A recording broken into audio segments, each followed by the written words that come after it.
নিরামিষ দিনে লাঞ্চে যদি কোনো গেস্ট আসেন বাড়িতে, তাহলে আমি ধোঁকা বানানোটাই প্রেফার করি। কারণ এই বাড়িতে বানানো ধোঁকাটা খেতে এত ভালো হয় যে গেস্টরা প্রশংসায় পঞ্চমুখ হন। আর প্রশংসা পেতে কার না ভালো লাগে বলুন? যাই হোক, আর খুব প্রয়োজন না হলে কিন্তু আমি দোকানের ওই কেনা প্যাকেটের ধোঁকা ব্যবহার করাটা পছন্দ করি না। মানে যেটা ধোঁকা প্রিমিক্স হয় সেটা আমি বাড়িতে বানিয়েই রেখে দিই। তো আজকে বানাচ্ছিলাম যখন সেই রেসিপিটাও আপনাদের সাথে শেয়ার করি। তো সকালবেলা উঠে একটু আদা গ্রেট করে রোদে রেখে দিয়েছিলাম যাতে আদাটা একটু শুকিয়ে যায়। আদাটা ধুয়ে খোসা ছাড়িয়ে গ্রেট করে নিয়েছিলাম। এরপর ধোকার প্রিমিক্সটা বানানোর জন্য নিয়েছি এখানে ১ বাটি পরিমাণে ছোলার ডাল, আর ওই বাটিতে মেপেই ১ বাটি পরিমাণে নিয়েছি মটর ডাল। দুটোর পরিমাণ সমান, সমান রাখলেই হবে। তো এবার এই ডালটাকে হয় একটা ভিজে কাপড় দিয়ে ভালো করে মুছে নেবেন, আর না হলে ডালটাকে একবার ধুয়ে একটা ছাঁকনির ওপরে রেখে দেবেন এক্সট্রা জলটা ঝরে যাওয়ার জন্য। জলটা ঝরে গেলে একটা পাতলা সুতির কাপড়ের ওপরে রেখে ডালটা ভালো করে মুছে নিতে হবে, যাতে ডালের মধ্যে থাকা জলটা পুরোপুরি শুকিয়ে যায়। আমার হাতে একটু সময় ছিল, সেই কারণে এই কাপড়টার ওপরে ডালটা এভাবে রাখার পর ডালটাকে হাত দিয়ে এভাবে ছড়িয়ে দিচ্ছি। আর এভাবেই ১৫-২০ মিনিট মতো রেখে দিয়েছিলাম যাতে ডালের মধ্যে আর একটুও জল না থাকে, একদম শুকনো ঝরঝরে হয়ে যায়। ডালটা যদি একটুও ভিজে, ভিজে থাকে তাহলে ডালটা কিন্তু ভালোমতো গুঁড়ো করা যাবে না। তো যতক্ষণে ডালটা শুকোচ্ছে ততক্ষণে আমি এদিকে একটা কড়াইতে পর্যাপ্ত পরিমাণে জল নিয়ে তার মধ্যে কিছুটা নুন দিয়ে দিচ্ছি ফুলকপি ভাপিয়ে নেব বলে। আজকে এই ধোঁকার ডালনায় আমি একটু ফুলকপি ব্যবহার করব, যেহেতু ফুলকপি এখন সিজনে রয়েছে। ফ্রেশ ভালো ফুলকপি পাওয়া যাচ্ছে বাজারে। তো সেই কারণে ফুলকপিটা দিয়েছি। ফুটন্ত জলে ফুলকপিটাকে ২-৩ মিনিট রাখলেই হবে। তারপর তুলে নিতে হবে। আর এদিকে এতক্ষণে প্রায় ১৫ মিনিট মতো ডালটা এভাবে বিছিয়ে রাখার পর ডালটা কিন্তু খুব সুন্দরভাবে শুকনো ঝরঝরে হয়ে গেছে। তো এবার এটাকে আমি একটা মিক্সার জারের মধ্যে তুলে নিচ্ছি গ্রাইন্ড করে নেওয়ার জন্য। আর ডালটা গ্রাইন্ড করার সময়ই এই শুকনো আদাটাও এর মধ্যে দিয়ে দেব। পুরো ডালটা আমি ২ টো ব্যাচে গুঁড়ো করে নেব, কারণ একবারে সবটা ধরবে না। তো ১ম ব্যাচেই আমি আদাটা ডালের সঙ্গে দিয়ে গুঁড়ো করে নিচ্ছি। দেখুন, ডালটা আমি খুব ভালোমতো গুঁড়ো করে নিয়েছি। একটা ফ্রাইং প্যানের মধ্যে রেখেছি। আর এই ফ্রাইং প্যানেই আমি একটু পরে ধোঁকার মিশ্রণটা তৈরি করব। তো সেই কারণে এই ফ্রাইং প্যানটার মধ্যেই রেখেছি। তো এবার এই যে ডালের গুঁড়োটা রয়েছে এর মধ্যে আরো কিছু উপকরণ মেশাবো। ১ম এই দিয়ে দিচ্ছি এর মধ্যে ১ চামচ পরিমাণে নুন। রেগুলার খাবার খাওয়ার জন্য আমরা যে চামচ ব্যবহার করি সেই চামচ নিয়েছি। ১ চামচ দিয়েছি ভাজা মসলার গুঁড়ো। এটা কিভাবে তৈরি করেছি একদম শেষে দেখিয়ে দেব। আর দিয়েছি এখানে ১/২ চামচ পরিমাণে হিং। ১ চামচের একটু বেশি পরিমাণে দিয়ে দিচ্ছি চিনি, আর ১ চামচ মতোই দিয়েছি কালো জিরে। তারপরে এই সমস্ত উপকরণ একসাথে ভালো করে মিশিয়ে তারপর একটা কন্টেনারে ভরে এটাকে ফ্রিজে স্টোর করব। ডালের গুঁড়োটা যদি একদম শুকনো ঝরঝরে থাকে তাহলে ফ্রিজে রাখার দরকার নেই। বাইরেও রাখতে পারেন। তাতেও এটা কিন্তু ২-৩ মাস ব্যবহার করা যাবে। আর ফ্রিজে রাখলে ১ বছর মতো ভালো থাকবে এটা। তো আপনারা চাইলে এই ধোকার প্রিমিক্সটা একবারে বেশি করে বানিয়ে ফ্রিজে স্টোর করতে পারেন। ডিপ ফ্রিজে রাখতে পারলে তো কোনো কথাই হবে না। যতদিন না এটা শেষ হবে ততদিন পর্যন্ত ভালো থাকবে এটা। যাই হোক, আমি যে পরিমাণ এই ধোকার প্রিমিক্সটা বানিয়েছি সেটা দিয়ে ২ বার আমি ধোকা তৈরি করতে পারবো। তো অর্ধেকটা এখানে একটা কন্টেনারে ভরে আমি এটাকে ফ্রিজে তুলে দেব। আর বাকি যে অর্ধেকটা থাকবে সেটা দিয়ে আজকে ধোকা বানিয়ে দেখাবো। দেখুন, আজকের জন্য আমি ১ বাটি পরিমাণে ধোকার প্রিমিক্স এখানে নিয়েছি। আর ওই ফ্রাইং প্যানটাকে গ্যাসে বসিয়ে ভালো করে গরম করে নিয়ে এর মধ্যে ১ টেবিল চামচ মতো সর্ষের তেল দিয়ে দিচ্ছি। তেলটা খুব ভালো করে গরম করে নিয়ে তারপর এর মধ্যে দিয়ে দেব ধোকার প্রিমিক্সটা, যেটা এক্ষুনি বানিয়ে রাখলাম। তো এবার এই তেলের মধ্যে ধোকার প্রিমিক্সটা দিয়ে খুব ভালো করে একটু নাড়াচাড়া করে ভেজে নিতে হবে। মোটামুটি ২ থেকে ৩ মিনিট সময় নিয়ে এটাকে ভালো করে ভেজে নিতে হবে। এই সময় দেখবেন ডাল ভাজার খুব সুন্দর গন্ধ বেরোতে শুরু হবে। তো মোটামুটি মিনিট ৩ ভাজার পর এবার এর মধ্যে দিয়ে দেব যতটা ধোকার প্রিমিক্স নিয়েছি ঠিক তার ডাবল পরিমাণে জল। আর জলটা কিন্তু আমি এখানে গরম করে দিইনি। একদম রুম টেম্পারেচারে থাকা জল দিয়েছি। এবার গ্যাসের ফ্লেমটা মিডিয়াম টু হাইতে রেখে খুব ভালো করে এটাকে মিশিয়ে রান্না করতে হবে যতক্ষণ না পর্যন্ত এটা একটা ডো ফর্ম করছে। আপনারা কারা, কারা ধোঁকা খেতে ভালোবাসেন? মানে অবশ্যই খাবারের ধোঁকা খেতে কারা, কারা ভালোবাসেন সেটা কিন্তু অবশ্যই আমায় কমেন্টে জানাবেন। তো এই মিশ্রণটা এভাবেই নাড়াচাড়া করতে, করতে দেখুন আস্তে, আস্তে শুকিয়ে আসছে। আর এটাতে সময় লাগবে মোটামুটি ৫ থেকে ৬ মিনিট মতো। তো কনস্ট্যান্ট এভাবে নাড়াচাড়া করতে হবে, নাহলে কিন্তু নিচ থেকে এটা পুড়ে যেতে পারে। যেহেতু মিডিয়াম টু হাই ফ্লেমে রেখেই এটা করছি আমি। যখন দেখবেন এরকম একটা ডো ফর্মে চলে এসেছে তখন একটা থালাতে ঘি মাখিয়ে এই ডোটা নামিয়ে নিতে হবে। মানে ধোকার যে মিশ্রণটা আমরা তৈরি করেছি সেটা নামিয়ে নিতে হবে থালার উপরে। এটাকে এভাবে একটু ওপর থেকে স্প্যাচুলা দিয়ে মেরে, মেরে এরকম একটু ফ্ল্যাট করে নিচ্ছি। তারপর এটা এই স্প্যাচুলা দিয়েই বা একটা ছুরির সাহায্যে কেটে নিতে হবে। কাটাকাটিতে আমি গোল্লা, সে তো আপনারা জানেনই এতদিনে। তাও যেমন খুশি তেমন কাটো করে কেটে নিয়েছি। কোনো পারফেক্ট শেপ কিন্তু আমি খুব একটা দিতে পারি না। মানে এটা না আমি ঠিক মেলাতে পারি না অঙ্কের মতো আরকি। যাই হোক যেমন পারি তেমনভাবে কেটে ফেলেছি এটাকে।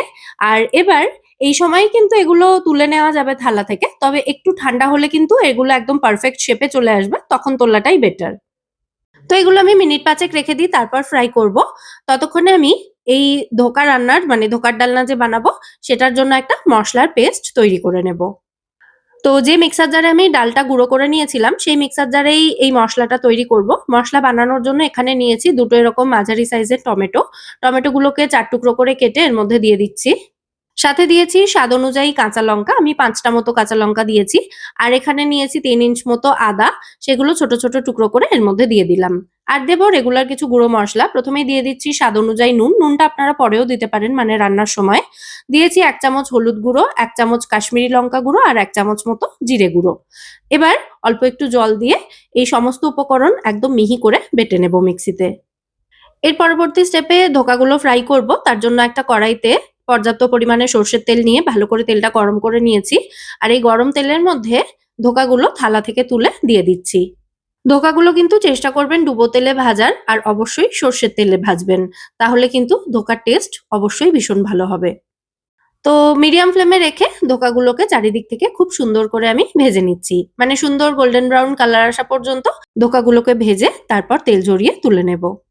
দেখুন চারিদিক থেকে খুব সুন্দর গোল্ডেন ব্রাউন কালার আসা পর্যন্ত ধোকার টুকরোগুলোকে আমি ভেজে নিয়েছি। তারপর এগুলোকে তুলে নিচ্ছি। আর এগুলো কিন্তু দারুণ মুচমুচে হয় এইভাবে ভাজলে। এগুলো কিন্তু ভাজা হিসেবেও আপনারা খেতে পারেন। মানে ডালের সাথেও সার্ভ করতে পারেন। খেতে দুর্দান্ত লাগে।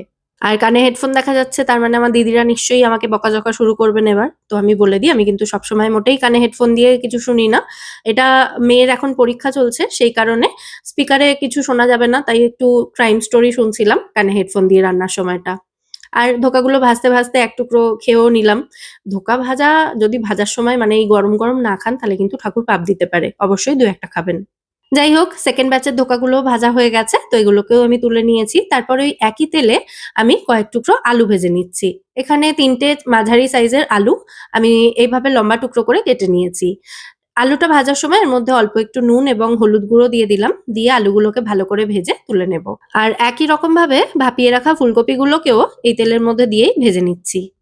তো সমস্ত ধোকা, আলু, ফুলকপি সবটাই ভালোমতো ভাজা হয়ে গেলে তারপর এই যে তেলটা রয়েছে না মানে একটু বেশি মনে হচ্ছিল। এতটা তেল আমি গ্রেভি তৈরিতে ব্যবহার করব না। তো এর মধ্যে থেকে বেশ খানিকটা তেল আমি তুলে নিচ্ছি। এটা চাইলে অন্য রান্নায় ব্যবহার করতে পারেন অথবা ফেলেও দিতে পারেন। কারণ অনেক কিছু ভাজা হয়েছে। এটা আর অন্য রান্নায় না ব্যবহার করাই ভালো। তো এই তেলে আমি ফোড়নের জন্য দিয়ে দিলাম ২ টো ছোট এলাচ এবং দারচিনি যেগুলো আমি থেতো করে নিয়েছিলাম। সাথে দিয়েছি ১ টা শুকনো লঙ্কা, ১ টা তেজপাতা, ১ চা চামচ গোটা জিরে আর সামান্য একটু হিং। সমস্তটা ভালো করে একটু নাড়াচাড়া করে ফোড়নটা ভেজে নিয়ে তারপর যে মসলার পেস্টটা তৈরি করে রেখেছিলাম আগে থেকে সেই মসলার পেস্টটা এর মধ্যে দিয়ে দিয়েছি। মসলাটা একটু ভাজা, ভাজা করে নিয়ে তারপর এর মধ্যে মসলার জারটা ধুয়ে সামান্য একটু জল এড করব। যাতে জারে মসলা যেটা লেগে আছে সেটা নষ্ট না হয়। তো দেখুন অল্প করে জল আমি এর মধ্যে দিয়ে দিয়েছি। এবার মসলাটাকে খুব ভালো করে কষিয়ে নেব। মসলা কষাতে, কষাতে মসলা থেকে তেল ছাড়তে শুরু করলে এর মধ্যে ভেজে রাখা আলু আর ফুলকপিটা দিয়ে দেব। তারপর আলু ফুলকপির সাথে মসলাটাকে ভালো করে মিশিয়ে কষিয়ে নেব এটাকে মোটামুটি ৫ থেকে ৬ মিনিট সময় নিয়ে। আর এই সময় যদি মসলাটা শুকনো, শুকনো হয়ে যায় তাহলে অবশ্যই অল্প একটু করে জল দিয়ে মসলাটা ভালো করে কষিয়ে নেবেন। আর কড়াইটাকে ঢাকা দিয়ে, দিয়ে মসলাটাকে কষিয়ে নেব। আর মসলাটা কষাতে, কষাতেই দেখুন পাশের বার্নারে আমি একটা ফ্রাইং প্যানে কিছুটা মটরশুঁটি সেদ্ধ করতে বসিয়েছি। একটু বেশি জলেই সেদ্ধ করতে বসিয়েছি। তাতে মটরশুঁটিটাও দিয়ে দেব। আর গ্রেভির জন্য যে জলটা লাগবে ওই গরম জলটাই এখানে ব্যবহার করব। তো মোটামুটি মসলাটা আমার ভালো করে কষিয়ে নেওয়া হয়ে গেছে। এবার দিয়ে দিচ্ছি এর মধ্যে গ্রেভির জন্য পরিমাণ মতো গরম জল। গ্রেভিতে দেওয়ার পর ধোকাগুলো কিন্তু একটু গ্রেভি অ্যাবসর্ব করবে। মানে লিকুইড পোরশনটা একটু অ্যাবসর্ব করবে। সেই কারণে জলটা একটু বেশি রাখতে হবে ১ম এ। তো এবার কড়াইটাকে ঢাকা দিয়ে আলু ফুলকপি পুরোপুরি সেদ্ধ হওয়া পর্যন্ত এটাকে রান্না করব। মোটামুটি ৭-৮ মিনিট সময় নিয়ে মিডিয়াম ফ্লেমে এটাকে আমি রান্না করে নিয়েছি। এবার চেক করে নেব যে আলু ফুলকপি ভালোমতো সেদ্ধ হয়েছে কিনা। দেখুন আলু খুব ভালোমতো সেদ্ধ হয়ে গেছে। একটা আলু আমি একটু এভাবে গলিয়ে দিলাম। আর এবার এর মধ্যে দিয়ে দিচ্ছি ১/২ চামচ পরিমাণে গরম মসলা গুঁড়ো, ১/২ চামচ মতো ভাজা মসলা গুঁড়ো আর সাথে ১ চামচ মতো জ্যাগারি পাউডার দিয়েছি। আপনারা চিনিও দিতে পারেন তার পরিবর্তে। যেহেতু নিরামিষ রান্না সামান্য একটু মিষ্টি অবশ্যই দেবেন, তাতে কিন্তু টেস্টটা ব্যালেন্স হবে এবং তাতে টেস্ট অনেকটা বাড়বে। এবার কয়েক পিস ধোকা আমি রেখে দিয়ে বাকি ধোকাগুলো এই গ্রেভির মধ্যে দিয়ে দিলাম। দিয়ে একবার ভালো করে এটাকে মিশিয়ে দিচ্ছি গ্রেভির মধ্যে। তারপর দিয়ে দিচ্ছি বেশ খানিকটা ধনেপাতা কুচি। তারপর আবারও একবার ভালো করে মিশিয়ে দিয়ে 1/2 চামচ মতো ঘি ওপর থেকে দিয়ে কড়াইটাকে ঢাকা দিয়ে গ্যাসের ফ্লেমটা অফ করে এটাকে রেখে দেব ১০ মিনিট মতো। তারপর সার্ভ করব। ১০ মিনিট পর এখন দেখুন আমি কড়াইয়ের ঢাকনাটা খুলে নিলাম। এখনো এটা যথেষ্ট পরিমাণে গরম আছে। তাই দেখুন গ্রেভিটা কিন্তু এখনো দেখা যাচ্ছে বেশ খানিকটা। এটা যত ঠান্ডা হতে থাকবে ধোকাগুলো কিন্তু ততই গ্রেভিটা অ্যাবজর্ব করতে থাকবে। তাই চেষ্টা করবেন খাওয়ার ১০-১৫ মিনিট আগেই গ্রেভিতে ধোকার টুকরোগুলো মেশানোর জন্য।